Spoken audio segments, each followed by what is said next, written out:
आप लोगों को शायद विश्वास नहीं होगा जब मैं मेरे उनके घर में भी और भी रिश्तेदारों को देखता हूँ, मैं देखता हूँ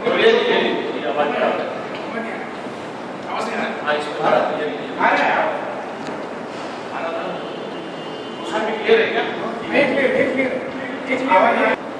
मेरी बेटी डेंटिस्ट है, दिखने में सुंदर है, फैमिली बैकग्राउंड जैन है तो काफी अच्छा हमारा फैमिली बैकग्राउंड समाज में भी अच्छा नाम है।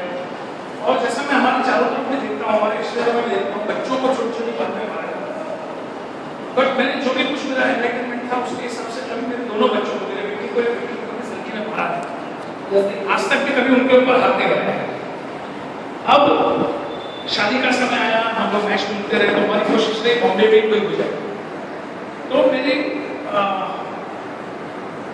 मासा ससुर जो है उनकी नाती, मतलब उनकी बेटी की बेटी जो डॉक्टर विधि जैन करके बॉम्बे में है, उसने प्रपोजल दिया कि बहुत अच्छा प्रपोजल है और आप जरूर इसको इंटरेस्ट में उसे बायोडाटा वगैरह दिया, हम लोग उसमें आगे बढ़े, हमने शादी के बाद में हनीमून पे जब वो स्विट्जरलैंड में थे, तो हनीमून में है साथ में, तो मेरी बेटी अक्षा नाम है उसका, वो सो गई। तो जब बस स्टैंड जहाँ पे उतर रहा था वो आ गया, तो बोलता अरे शिल्पा उठो उठो, उठी लेकिन बोली क्या शिल्पा। फिर ऐसे एक आध वाक्या हुआ, तो बाद में उसने वहीं पे हनीमून पे होटल में बताया कि मेरी गर्लफ्रेंड है, मेरे साथ ऑफिस में काम करती है, 3 साल से मेरे उससे रिलेशन है, लेकिन मेरे माँ बाप के दबाव के कारण मैंने ये शादी किया। हमने महीने भर में छोटी छोटी बातें कही और इंसिडेंट्स हैं, लेकिन वो सब नहीं बता पाए। अब महीने भर में हमने एक मीटिंग बुलाई, उनके पेरेंट्स जो फॉरेन में थे वो भी तुरंत आए, हमारे समाज के बुजुर्ग जने अच्छे आए, मीटिंग हुई। मैंने बोला कि जब इसके डीप इन द माइंड ये दूसरी लड़की बैठी हुई है, हम आगे नहीं बढ़ सकते, तो हम इसको अलग कर लें, वो ज्यादा अच्छा। तो उसके माँ बाप ने उस लड़की से लिखवा के दिया कि मेरी गलती के लिए मैं क्षमा मांगता हूँ और मैं ऐसा विश्वास दिलाता हूँ वापस से आपकी बेटी से नहीं करूँगा। उसके माँ बाप बॉम्बे में साथ दिन रोज हमारे आते रहे, जाते रहे, आते रहे, जाते रहे, और उन्होंने मेरी बेटी को वापस बुलाया। वापस बुलाने के बाद में रात को एक दिन 10 बजे कोई फोन आता है लड़की का, तो रात को 10 बजे उसी का फोन था, उसी गर्लफ्रेंड का। 10 बजे उतर जाता है, 1 बजे घर पे आता है। मेरी बेटी क्वेश्चन करती है कि क्या बात है, कहाँ गए थे, क्यों गए थे। बोले नीचे एटीएम पे गया। अरे एटीएम पे तो आप शॉर्ट्स में चले जाते, अपना फोन डाल के अच्छे नए कपड़े पहन के गए, और 3 घंटा थोड़ी एटीएम पे लगता है। तो उसने थोड़ा बहस की, तो उसको मारा पीटा। दोबारा एक ऐसा इंसिडेंट हुआ, उसको खूब मारा पीटा, उसके पूरे इंजरीज के हमारे बॉडी पे जो उसके इंजरीज थी उसके हमारे पास पूरे फोटो आए। फिर हम मजबूरी में पुलिस में भी लेके गए, बीएन देसाई म्युनिसिपल हॉस्पिटल में लेके गए, एग्जामिनेशन हुआ, हेल्थ के पूरे उसके जो इंजरीज है उसके पूरे सर्टिफिकेट्स हैं। फिर हमने जैसा समाज के बुजुर्ग लोगों को बोल रहे हैं, हमने कुछ बुजुर्गों को बीच में डाला कि ये काम आगे बढ़ नहीं सकता है, फिर भी अगर बहुत वो लोग समझे तो हम आगे उसको वापस से काउंसलिंग करके ठीक करने की कोशिश करें, मामले को सुधारें। क्योंकि बेटी किसी की हालत अलग नहीं होना चाहिए। एक तो उसके लिए वो जिंदगी का पहला प्यार है, उसने तो अपने हस्बैंड जिसको भी चुना सोच के प्यार समझ के ही चुना है, तो वो इतना जल्दी हटना चाहते हैं। दूसरा वो जानती है कि मैं मारवाड़ी और जैन समाज की हूँ, तो मुझे जल्दी से कोई दूसरा मैच मिलेगा नहीं, वो भी वो जानती थी। और मेरे माँ बाप के ऊपर भी बहुत तकलीफ आएगी, वो भी उसको मालूम था। मेरे छोटे भाई की शादी करनी है, उसके लिए भी तकलीफ आएगी। तो ये सब करके वो चाहती थी कि ये मैच बना रहे। हम लोग कुछ भी समझाएं तो वो नहीं, फिर भी वापस जाना चाहते थे। अब लड़के वालों से जब बात की तो लड़के के पिताजी क्या बोलते हैं, अरे हमारे वो कोटा में, उनके पिताजी का नाम है पारस जैन, लड़के का नाम है निशान जैन, स्टैंडर्ड चार्टर्ड बैंक में बहुत बड़ी पोस्ट पे हो, इधर बीकेसी में उसका ऑफिस है। तो पारस जी बोलते हैं कि अरे क्या बात करते हैं हमारे कोटा में तो ऐसे बहुत केस है, 2-3 शादियां कर देते। अगर 2-3 शादी आपके बेटे को कर दी थी तो हमको पहले ही बता देते ना। फिर मारना पीटना तो हमारे हिंदुस्तान में हजारों साल से होता है, बेटी को मारा जाता है। इस तरह के आर्गुमेंट उन्होंने किए। फिर हमने सोचा कि फाइनली हम इसको शांति से भंग कर दें। तो बीच में जो समाज के अच्छे प्रतिष्ठित लोग होते हैं, गुप्ता साहब तक के अच्छे उनको बीच में वो बातचीत करने के लिए, वो 12 से तो मुंबई में नहीं थे, तो उनके छोटे भाई के यहाँ कांदीवली में गए। एक बार इतना बड़ा आम का पेटी लेके गए, खाली बातचीत करने वाले तोड़ने के, तो भी एक माहौल अच्छा बना। दूसरी बात तो बाहर गए तो उनको चॉकलेट आइसक्रीम बहुत पसंद है, तो वो लेके गए। इस तरह से हमने कोशिश की कि माहौल बिगड़े नहीं और टूटना है वो प्यार से शांति से छूट जाए।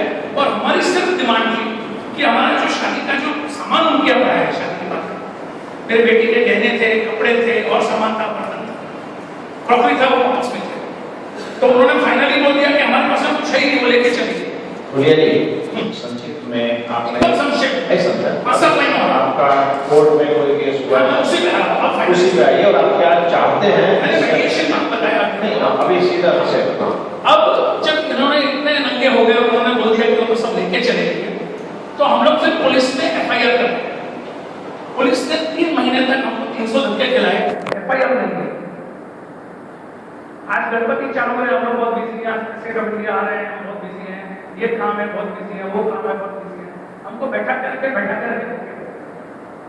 फिर मेरे सीनियर सिटीजन एसोसिएशन है, उन लोगों ने सबने और आम आदमी पार्टी वालों ने एक जैसे है ना मोर्चा निकाला, गुलाब के फूल लेके गए और उनको पुलिस में दिया, मैंने वीडियो डाला है उसका, और उनको बताया कि कई जगह तो पुलिस रातों रात घर वाले लड़के को, उसके रिश्तेदारों को, सबको अरेस्ट कर लिया। यहाँ पे मारपीट का केस है, उस गर्ल से उसकी अफेयर है, वो अफेयर का एक कैलेंडर उसने बना कर रखा। ये मेरा जवाई जो का निशान है और उसकी जो गर्लफ्रेंड है उसके फोटो, पूरा कैलेंडर घर में उसने शादी के समय माले पे छुपा दिया था, जो मेरी बेटी को शादी के समय सफाई के समय। ये अगर आप फोटो एक ही फोटो से आपको अंदाजा आएगा कि कोई हनीमून टाइप की जगह है, हिल स्टेशन है, आइस के ऊपर, बर्फ के ऊपर कैसे वो लड़का अपनी गर्लफ्रेंड के साथ। ये अच्छा 2011 में शादी हुई है, तो 2010 तक है। ये निशान चहरे वाली उसकी गर्लफ्रेंड है, दोनों हाईली एजुकेटेड है, दोनों स्टैंडर्ड चार्टर्ड में उस समय थे, बहुत अच्छी पोस्ट थे। पुलिस ने 3 महीने हमको हैरान किया, फिर किसी बहुत बड़े सीनियर ऑफिसर, बहुत अच्छे जॉइंट कमिश्नर ऑफिस थे, उनके इंटरव्यूअर से तुरंत एफआईआर लॉन्च हुआ। एफआईआर लॉन्च होने के बाद में वो मैटर गया सेशंस कोर्ट। सेशंस कोर्ट में जस्टिस जोशी और इनका एडवोकेट भी जोशी थे। हम लोग जैसे एक्यूज थे, मेरी बेटी जब कोर्ट में आती गई, जोशी जो लड़के की तरफ से एडवोकेट थी, वो मेरी बेटी को फायर कर दी। जब इंजस्टिस हमारे साथ में हुआ है, पुलिस केस बना है, एफआईआर हुआ है, तो पब्लिक प्रोसिक्यूटर हमारी तरफ से लड़ना चाहिए। तो हम हमारा वकील क्यों करें? हमने पूरी जिंदगी ईमानदारी से बहुत टैक्स भरा है, दादाजी ने, पिताजी ने, मैंने, जिससे पुलिस को, पब्लिक प्रोसिक्यूटर को, जज को पगार मिलती है। तो हम हमारा एडवोकेट क्यों करें? हम ऑलरेडी खर्चे में, हम बेटी की शादी में इतना खर्चा कर चुके हैं, अब आगे जिंदगी भर उसकी जिंदगी अनिश्चित है, तो हम क्यों करें? तो हमने हमारा कई लोगों ने वकील करो, आप वकील करो। मेरे को उनका हिंट नहीं समझ में आया।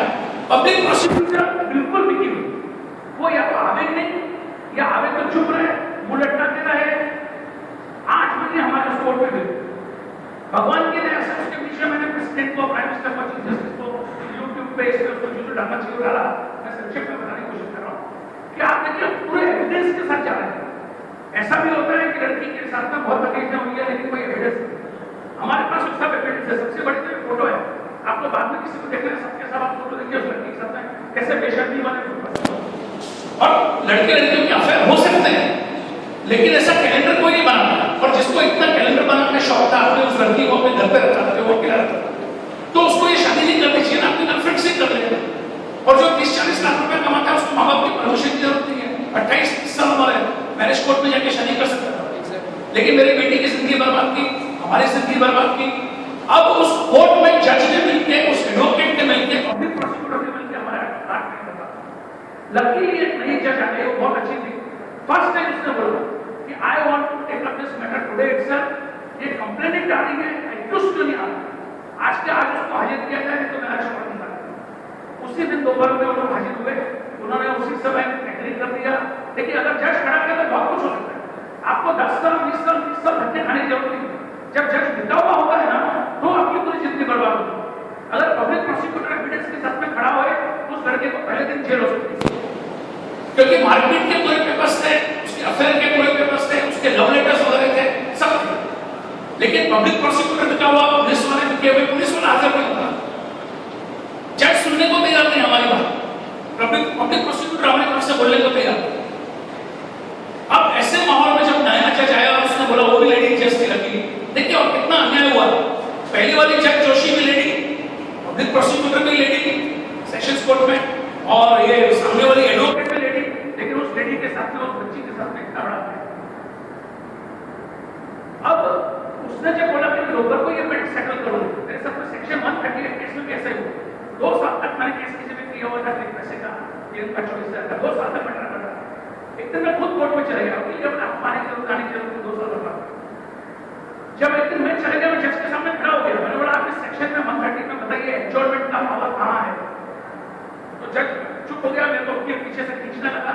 फिर अल्टीमेटली जज बोलता है ओके कीप इट बैक और आफ्टरनून सेशन के पहले लंच आवर में सामने वाला आया, पूरा पैसा दिया, बोले साहब माफ करना, मेरे पास इंटरेस्ट देने को पैसा नहीं है, लेकिन 24,000 लीजिए, केस वापस। अगर जज चाहे तो कल का कल हर मैटर आपका सेटल हो सकता है, लेकिन जज चाहता ही नहीं है, क्योंकि वो वही वकील फ्रेटर्निटी से ऊपर आया है। वो चाहता है कि वकील लोग आपको धक्के खिलाते रहे, दोनों तरफ के वकील पैसा बनाए, पुलिस पैसा बनाए, जोर से ये फॉर्म को पास 10 तारीख मिली और 6 महीने में आपको डिवोर्स मिल गया। अब लड़की के लिए प्रपोजल क्या? एक मेरे रिश्तेदार फोन करते हैं, भैया आपके बेटी के लिए मैं प्रपोजल बताऊं क्या? बोले हाँ बताइए। बोले उसको पूरे शरीर में कोड़ है, लेकिन लड़का बहुत अच्छा, उसके 2 बच्चे हैं, बीबी संदेहास्पद स्थिति में मर चुकी है, और लेकिन 2 बच्चे हैं, आपको मंजूर है? आज वो सोचिए मेरी या मेरी वाइफ की या मेरे बेटे की या मेरी बेटी की क्या हालत है, क्या जिंदगी है। लोग बोलते हैं, मुझे अभी बोल रहे थे 95% कानून जो है वो लड़कियों के पक्ष में, लड़कों के खिलाफ है, लेकिन आप लड़की की समाज में हालत समझो। अब उस लड़की को जब इतना मारा गया था उसके घर में, आप सोचिए जो बेटी एक गांव छोड़ के दूसरे गांव अपने ससुराल में रहती है, जब वो ससुराल में रहती है, ससुराल वाले लड़के की तरफ के, वो लड़का खुद बलशाली लड़का है, आप में से एक भी लड़का ऐसा बताइए जो कमजोर हो। उसके बाद में पड़ोसी लड़के के दोस्त हैं, लोकल पुलिस स्टेशन लड़के का दोस्त है, वकील लड़के की तरफ से अगर पैसा अच्छा है तो वो खर्चा करके इन्फ्लुएंस कर सकता है जस्टिस सिस्टम को। लड़की बेचारी उस गांव में अकेली, ना उसका वहां पे भाई है, ना उसका बाप है बचाने वाला, ना कोई और बचाने वाला। इसका मतलब ये नहीं कि सब लड़की वाले दूध के धुले, लड़कियां भी बदमाश हैं, लड़की वाले भी कई बदमाश हैं, बट ओवरऑल इनसिक्योरिटी, ओवरऑल तकलीफ है। और ये क्या होता है आज हमारे मारवाड़ी समाज में, आपके क्यों होगा, अगर लड़के की वाइफ मर गई और मसाने में जब तक है शमशान में, तब तक प्रपोजल आ जाता है उसके लिए कि साहब आपको दूसरी शादी करनी है क्या, ये प्रतिक्रिया। लेकिन लड़की की जिंदगी इतनी डाउटफुल हो जाती है, इतनी तकलीफ में आ जाती है कि पूछे मत। और ऐसे माहौल में हमारा कानून है, इसीलिए मैं आप सभी को, सबको और भगवान जी भाई को सबको धन्यवाद देना चाहता हूँ कि फोरम ऑफ जस्टिस ने अच्छा इशू लिया। कम से कम सोनिया गांधी एक अच्छा कानून ला रही थी कि 15 दिन में डाइवोर्स ले जाए। अब क्या हुआ, उसको 1 साल वेट करना पड़ा। एक आपने लिखा है अपने अपील में कि एनजीओ का मैं बताता हूँ, हमने जब काउंसलिंग इधर उधर सब जगह ट्राई की, इवन उनको हंसा भाई होगा इसमें सांता क्रूज में लेके गए, जो मोस्ट ऑथेंटिकेटेड ऑर्गेनाइजेशन है पूरे इंटरनेशनल लेवल। इसके अलावा एक एडवोकेट इंगो रानी, एडवोकेट काउंसलर, मैरिज काउंसलर इंगो रानी, पेपर में बहुत आर्टिकल आते हैं, उसके पास लड़कियों को वो तो इतना एडमेंट और इतना गलत उन्होंने समझा, बोला कि बेटी आपको अगर कुछ भी समझदारी है तो इसको जल्दी छोड़ो, बेटी छोड़ने को तैयार नहीं। फिर वो लड़के ने क्या किया, स्त्री चेतना करके चेंबूर में ऑर्गेनाइजेशन उधर, मैं पहली बार 2 बार 3 बार वहां पे जब बैठा, मैं बेटी को बाहर आते ही समझाऊं कि ये लोग फ्रॉड है, ये लोग बिके हुए हैं, उस लड़के वाले से पैसा खाया और आप इधर मत जाओ। नहीं पापा, अगर ये लोग काउंसलिंग करते हैं और सुधर जाता है काउंसलिंग, अरे लेकिन सामने वाला किधर है, ये ऑर्गेनाइजेशन तुमको धक्का खिला रहा। उस ऑर्गेनाइजेशन ने पूरा साल भर निकाला, साल पूरा होते ही उन लोगों ने बोला कि 1 साल आपका हो गया, दोनों सेपरेट होना, आज का जब डाइवोर्स यहाँ पे साइन करो, कंडीशन हमारी है, इसी सबसे डाइवोर्स साइन। मेरी बेटी उसी समय फूट गई, उसको आशा थी कि यहाँ पे सेटल में मतलब जोड़ रहे हैं, जब वहां पे तोड़ने की बात हुई वो बहुत घबरा गई, रोने लगी, और उस दिन हम लोग साथ मिलकर रोते रोते वो वापस घर पे आ गए। तो 1 साल उन्होंने रखा है। अब मैंने चैरिटी कमिश्नर ऑफिस में स्त्री चेतना के बारे में डाला, मैंने इंटरनेट वगैरह पे भी डाला है, मैं चाहता हूँ कि वो लोग मेरे पे इंफॉर्मेशन करें। 20-22 साल पुराना वो ऑर्गेनाइजेशन है, उन्होंने कभी कोई रिटर्न फाइल नहीं किया है, कभी कोई रजिस्ट्रेशन फाइल नहीं किया है, कभी कोई इनकम टैक्स के पेपर्स फाइल नहीं किया है, खाली डोनेशन लेते हैं लड़के वालों से और लड़की वालों को फंसा देते हैं। तो एनजीओ भी मिल जाते हैं, क्योंकि एनजीओ में आप और हम कितने लोग समाज सेवा के लिए टाइम देना चाहते हैं, आप और हम कितने लोग देश के लिए टाइम देना चाहते हैं। सब आदमी का एक हिंदुस्तान में एजेंडा है पैसा पैसा पैसा। तो जो एनजीओ भी बनते हैं वो भी पैसे के लिए, पुलिस वाले हैं पुलिस ज्वाइन करते हैं पैसा कमाने के लिए, आपको न्याय देने के लिए नहीं। वकील बनाए सिर्फ पैसा कमाने के लिए कि कितनी जल्दी वसूली जाए, कितनी जल्दी 5 लाख जाए।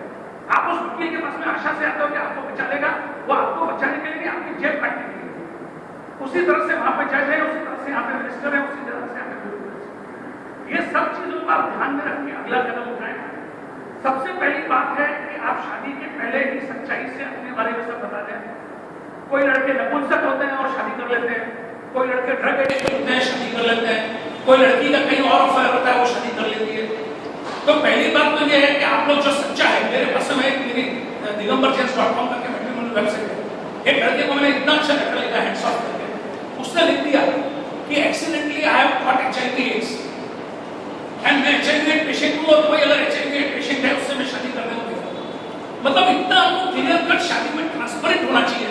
लड़के वालों से लड़की वालों से आप बेईमानी करोगे वो शादी ज्यादा नहीं की। और उसके बाद में आप में बहुत ज्यादा सहनशक्ति होनी चाहिए, क्योंकि वो किसी और माहौल से आता है या आती है और आप किसी और माहौल में। तो दोनों में कभी आपके भाई और बहन दोनों एक जैसे नहीं होते।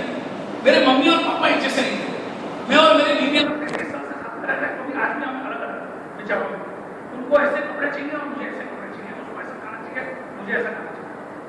तो जब 35 साल से हम साथ में हैं, तो जो नई नई लड़की आई है, जो नया नया शादी हुई है, उनके और आपके घर में संस्कार में परिवार में हैबिट्स में बहुत डिफरेंस है। तो आपको बहुत ज्यादा सहनशीलता चाहिए, आपको बहुत ज्यादा एडजस्टमेंट नेचर चाहिए। खाली मेजर इश्यूज जो हैं वो आप कॉम्प्रोमाइज नहीं कर सकते, जैसे कैरेक्टर का है, एडिक्शंस का है और कुछ। इसके अलावा आप दोनों एक दूसरे को बहुत संभालो, एक दूसरे को बहुत एडजस्ट करो। अगर शादी टूटने की बात आए तो भी आप बहुत ग्रेसफुल रहो। आप तो उनको बताओ कि आपको बेटी को कितनी बेटी मान के हमारे घर में रखना चाहते हैं, वही जाना चाहती है, तो शादी टूटेगी और आप शांति से टेबल पे बैठ के कर लो।